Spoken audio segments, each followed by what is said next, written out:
faltan pocos días para el comienzo del Mundial y en Brasil hay una serie de protestas que preocupan a la gente.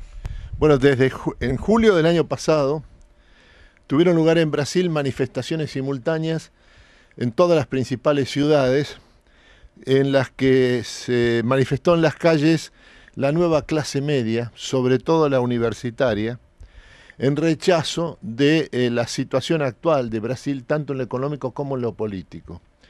Esta aparición por primera vez en la historia brasileña, de una movilización sistemática en rechazo del statu quo económico y político, ha adquirido ahora características de proximidad de una crisis, en la medida en que se aproxima el Mundial y por lo tanto la posibilidad creciente de que estas manifestaciones tengan lugar mientras la atención del mundo está concentrada en Brasil precisamente por los partidos de fútbol de la Copa del Mundo.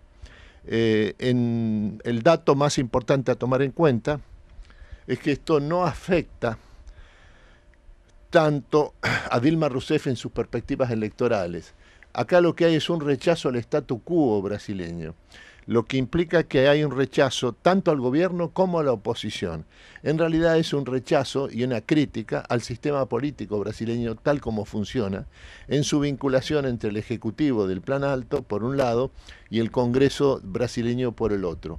El domingo pasado, doctor, hubo elecciones en Colombia y lo que llamó la atención, más allá del resultado de las mismas, fue la abstención de casi el 60% de su población. Así es, siempre la abstención en las elecciones colombianas ha sido muy alta, de aproximadamente el 50% del padrón electoral o incluso más.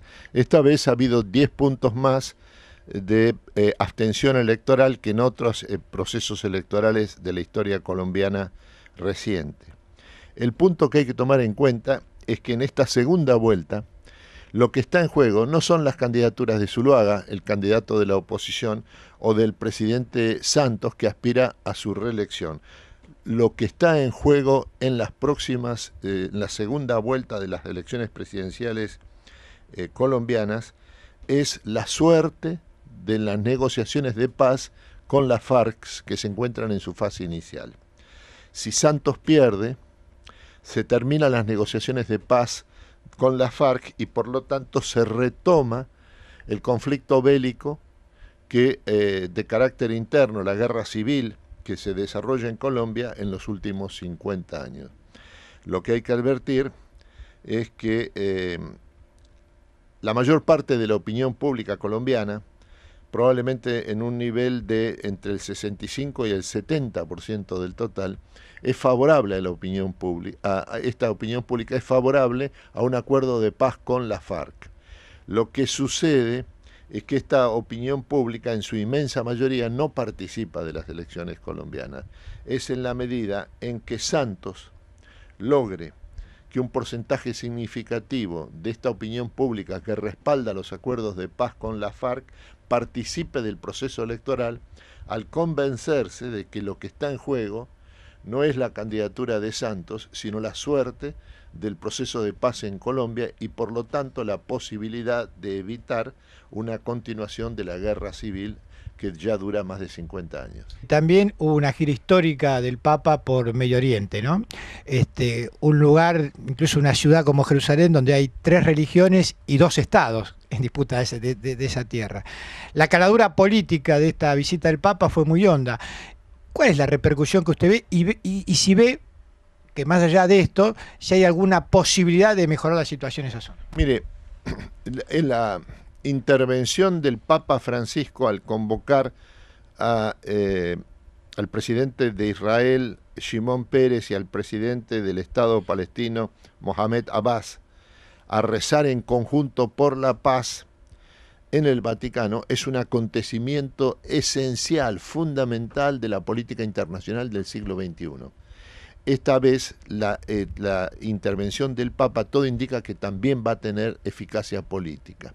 Si esto es así, lo que está ocurriendo en el mundo es que Francisco se transforma en una figura fundamental, si no la más fundamental, de la política internacional del siglo XXI. Y esto indica también que la política internacional del siglo XXI está cambiando su naturaleza, está modificando su naturaleza, en el sentido de que ya no es simplemente una puja de poder, sino que lo que está en discusión crecientemente es la fundamentación en términos religiosos y trascendentes de los sistemas de convivencia, incluso altamente conflictivos, que existen en el mundo de hoy, como por ejemplo el del conflicto más antiguo, más profundo, más irresoluble en el sentido tradicional del término, que es el que enfrenta a israelíes y palestinos. Por último, doctor, y lleno al plano local, todo el mundo va a visitar al Papa a Roma acá, y lo escuchan y vienen con sus mensajes.